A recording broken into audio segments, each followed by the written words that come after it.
আজকে তোমাদের সাথে শেয়ার করব আরও একটা দুর্দান্ত লাঞ্চের মেনু। আজকের প্রতিটা পদই আমার ভীষণ পছন্দের, একদম ঘরোয়া স্টাইলের লাঞ্চের মেনু। আজকে প্রথমেই খেয়েছিলাম মূলো শাক ভাজা দিয়ে ভাত। আগের দিন মূলো শাক ভাজা দিয়ে ভাত খেতে ভীষণ ভালো লাগায় মা আজকেও মূলো শাক ভাজা করেছিল। বেশ মিষ্টি মিষ্টি মূলো শাক ভাজা দিয়ে ভাত খেতে বেশ ভালোই লাগছিল। এরপরে খেয়েছিলাম পাঁচমিশালি একটা চচ্চড়ি। শিম, পালং শাক, আলু, মূলো, বেগুন সবকিছু দিয়ে মা এই পাঁচমিশালি চচ্চড়িটা বানায়, আর খেতে দারুণ লাগে। আর তারপরে মা করেছিল ছাকা তেলে ফুলকপি ভাজা। আর এরকম ফুলকপি ভাজা হলে আর কি লাগে, দারুণ লাগে খেতে।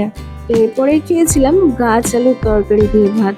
এই গাছ আলুর তরকারিটা আমি ফার্স্ট টাইম ট্রাই করেছিলাম। এই তরকারিটা আমার হবু শাশুড়ি মা বানিয়ে পাঠিয়েছিল, খেতে দারুণ হয়েছিল। তারপরেই খেয়েছিলাম সর্ষে দিয়ে বাটা মাছের ঝাল।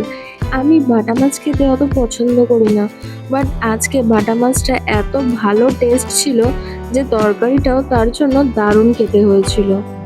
আর আমার মা এই বাটা মাছের ঝাল এইভাবে ধনেপাতা সর্ষে দিয়ে দারুণ বানায়।